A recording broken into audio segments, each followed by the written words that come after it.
రెట్రిక్ కూడా తెలంగాణ నుంచి వస్తోంది. బీసీ క్రెడిట్ వార్ సీన్ లోకి KCR after a long time political scene లోకి ఎంట్రీ ఇస్తున్నారు బీఆర్ఎస్ చీఫ్ కేసీఆర్.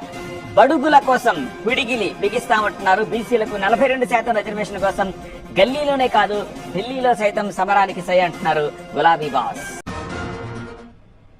బీఆర్ఎస్ కు బీసీలే బలం అంటున్నారు గులాబీ నేతలు.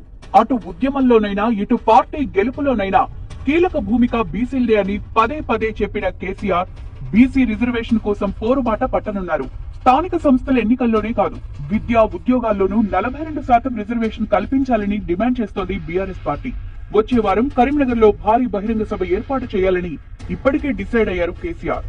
కరీంనగర్ బీసీ సభ తర్వాత 9 ఉమ్మడి జిల్లాల్లోనూ బహిరంగ సభలు నిర్వహించాలని నిర్ణయించారు గులాబీ బాస్.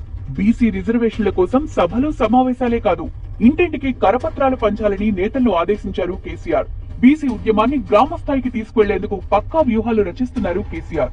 బీసీలకు కాంగ్రెస్ చేస్తున్న మోసాలు వివరించేందుకు రౌండ్ టేబుల్ సమావేశాలు నిర్వహిస్తామంటున్నారు.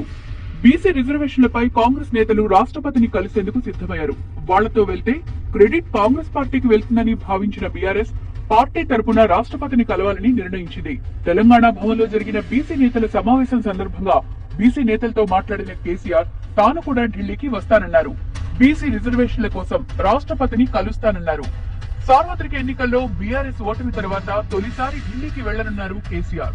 బీఆర్ఎస్ చీఫ్ నేతృత్వంలో నేతలు రాష్ట్రపతిని కలిసి బీసీలకు 42% రిజర్వేషన్లు కల్పించాలని కోరనున్నారు. అవసరమైతే ఢిల్లీలోనూ కొన్ని కార్యక్రమాలు చేపట్టాలని భావిస్తున్నారు కేసీఆర్. స్థానిక సంస్థల ఎన్నికలకు ముందు కేసీఆర్ పొలిటికల్ గా యాక్టివ్ అవ్వడం బీఆర్ఎస్ కార్యకర్తల్లో కొత్త జోష్ నింపనుంది.